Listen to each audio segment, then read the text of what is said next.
dans le nom de Jésus. Tu peux acclamer puissamment le nom de Jésus.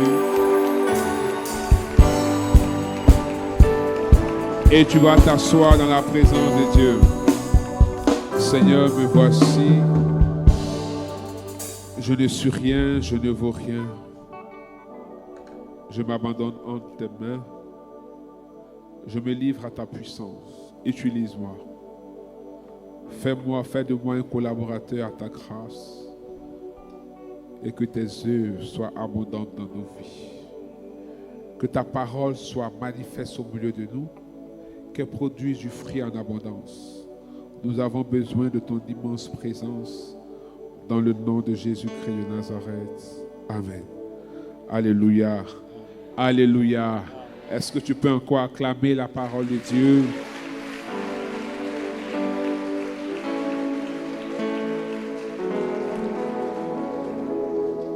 Je veux rendre toute la gloire à Dieu pour son action. Je veux bénir Dieu pour son œuvre au milieu de nous. J'aime voir la manifestation de la fidélité et des bontés de Dieu dans la vie de ses enfants. Alléluia. Amen. Dis à quelqu'un, Dieu est fidèle. Dis à quelqu'un, Dieu est fidèle. Même si tu penses que tu n'as pas encore vu, répète après moi, même si tu penses que tu n'as pas encore vu, Dieu est fidèle. Alléluia. Les chrétiens, beaucoup de chrétiens ne font pas assez confiance et ne croient pas assez en la puissance et à l'œuvre de Dieu. Alléluia. Dieu n'est pas déterminé par le temps, puisque lui-même, il est le temps. Dieu n'est pas déterminé par nos situations, puisqu'il est le maître des temps et des situations. Alléluia. C'est nous qui avons peur, c'est nous qui sommes pressés, c'est nous qui nous affolons devant certaines situations. Mais Dieu sait écrire droit sur des lignes courbes. Cette parole-là, on aime le prononcer, mais parfois on ne pèse pas le sens de cette parole. Ça veut dire que Dieu prend son temps. Alléluia. Même si tu penses que ta vie va en zigzag, ta vie représente des courbes, sur cette courbe, Dieu est capable de venir mettre un point et commencer à écrire tout droit sans se tromper. Alléluia.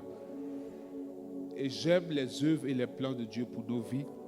C'est pourquoi, avant de lire Marc chapitre 5, versets 21 à 34, je veux déclarer au nom de Jésus que cette saison de grâce et de faveur te localise au nom de Jésus. Amen.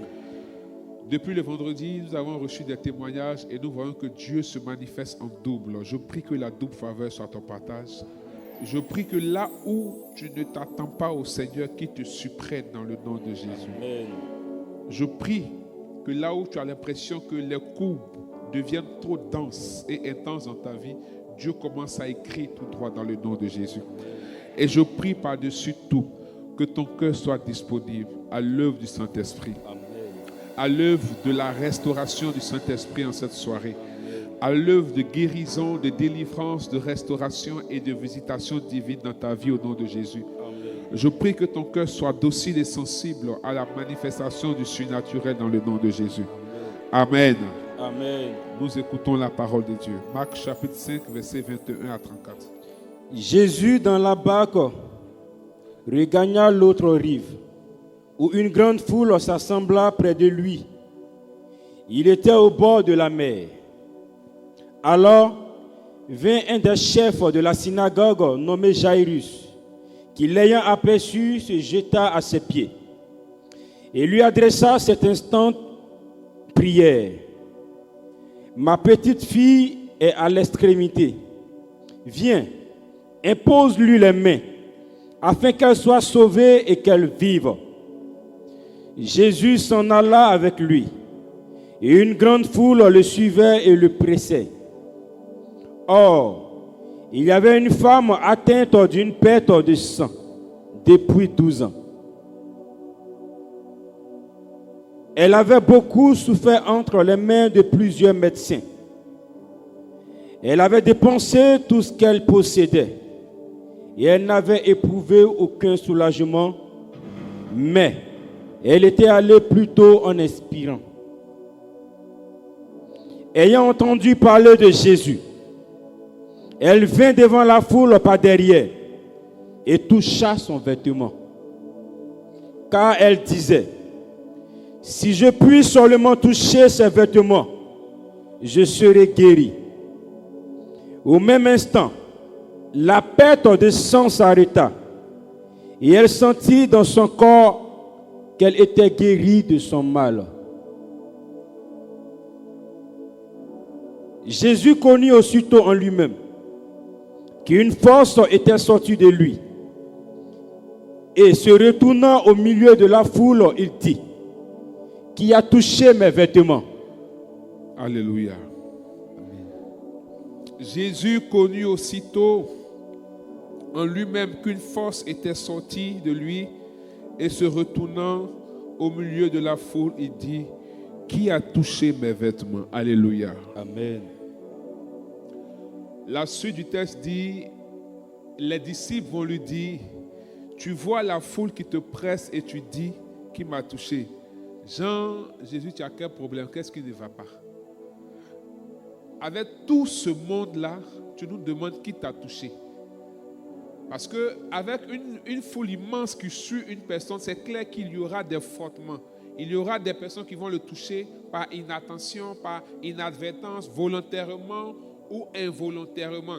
Il s'agit de Jésus. Tous ceux qui le suivaient ont entendu dire et ont vu que cet homme a nourri des foules, il a guéri des malades, il a ressuscité des morts. Et là même où il passait, il venait de manifester encore sa puissance sur l'autre rive. Mais pourquoi le toucher de la femme suscite une interrogation de la part de Jésus? Tout le monde a touché Jésus, mais quelqu'un a touché ses vêtements. Alléluia. Amen. Le mot qui m'intéresse ici est « Or ». Alors vint un des chefs de la synagogue nommé Jairus qui, l'ayant aperçu, se jeta à ses pieds et lui dressa cet instant de prière. « Ma petite fille est à l'extrémité. Viens, impose-lui les mains afin qu'elle soit sauvée et qu'elle vive. » Jésus s'en alla avec lui et une grande foule le suivait et le pressait. Or, il y avait une femme. Pourquoi le mot « or » ? Sachant que « or » est une conjonction de coordination qui exprime l'insertion d'une nouvelle idée ou qui veut manifester une opposition entre deux situations. Ça voudrait dire que dans le projet de Dieu, dans le projet de Jésus, il n'y avait pas cette femme-là. Sur sa route, elle n'était pas prévue. Il partait pour la fille de Jairus. Il partait la relever des morts. Donc cette femme-là n'était pas prévue. C'est pourquoi l'auteur a pris la peine de commencer par « or ». C'est une chose inattendue qui est arrivée dans le parcours de Jésus, mais aussi dans le parcours de cette femme. Jésus n'avait pas prévu se manifester. Jésus n'avait pas prévu guérir quelqu'un en cours de route. Sûrement, il s'est préparé à intervenir suite à l'intercession, à la demande, à la prière de Jairus. Et en cours de route, quelqu'un a été coupé de route. Alléluia. Amen. Ce texte nous donne de comprendre que ce n'est pas tout ce qui nous arrive que Dieu veut. Ce n'est pas aussi Dieu qui veut tout ce qui ne nous arrive pas. Alléluia. Amen. Est-ce que quelqu'un m'a compris? Ce n'est pas tout ce qui t'arrive qui est la volonté de Dieu. Ce n'est pas aussi la volonté de Dieu que certaines choses ne t'arrivent pas. Donc le fait que des miracles ne s'opèrent pas dans ta vie, des situations ne changent pas, tu te consoles toi-même en disant le temps de Dieu arrivera. Mais est-ce que tu connais le temps de Dieu? Qu'est-ce qui ne dit pas que le temps de Dieu c'est maintenant? Alléluia.